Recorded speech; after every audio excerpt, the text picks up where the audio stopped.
Hay mga kamanok, pagkatapos nga nung gabing yun na paglipat namin dito sa bagong apartment ay dito na rin ako natulog. Nagising ako nung umaga niya ng mga bandang 10:30 pero ang alarm ko ay 11:30 gawa ng maglilinis kami dun sa luma naming apartment. At kahit nga first time ko matulog dito nakatulog naman ako ng maayos. At ito nga pala yung kusina namin. Siyempre, mas malaki nga ito dun sa dati naming apartment. Malaki kasi talaga ang apartment na ito. Sakto nga lang sa amin kasi 7 kami naka-stay dito. At pakita ko nga rin sa inyo yung CR. Mas naging komportable nga kami dito sa bago naming apartment.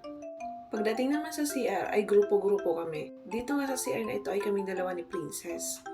Pagkatapos ko nga dyan ay pumunta ako dito sa laundry area. Nagsalang kasi ako kagabi ng mga labahin at nilagay ko lang sa dryer. Sabi ko nga baka tulog na ang lahat kaya ngayong umaga ko na lang ako ida-dryer.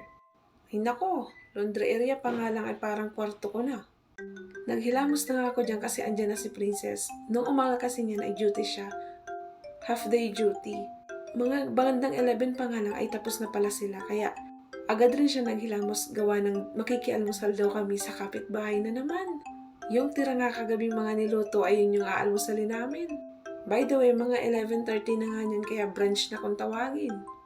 Pumunta na nga kami niyan sa kabila kasi napag-usapan nga na alauna na lang daw maglilinis. Sobrang magkalapit lang talaga kami dito. Kung nakikita niyo po pala yung black na parang trapal ay nilagay yan dyan para daw pang-control sa mga damo na tumutubo. Kasi syempre lalo na summer po ngayon dito ay talagang labasan ng mga ahas. Pagkatapos ng mag-doorbell ni Princess ay dumiretso na kami agad sa loob. Abay nangangamoy ng mga pagkain. Gaya nga rin sa amin ay di pa rin kami tapos mag-ayos ng mga gamit.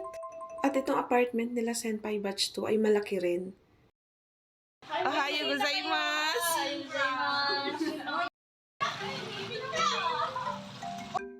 At dahil nga boyfriend ko ang kanin ay naku, una ko nga agad kinuha yung kanin para sakto sa mga ulam na nasa lamesa.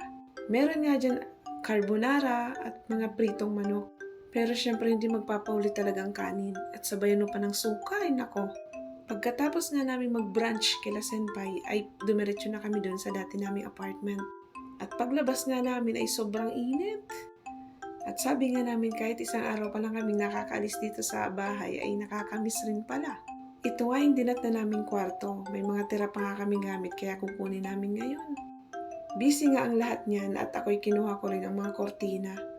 Para habang naglilinis ang lahat, napapaikot na rin sa washing para magamit na rin ang susunod na batch. Sa totoo lang, itong dati naming apartment ay minsan napapa-imagine rin ako na sana soon mabigyan ko rin ng ganito ang family ko. Siyempre as breadwinner, gagawin ko talaga ang lahat para sa kanila. O siya mga kamanok, salamat sa panonood. Janet!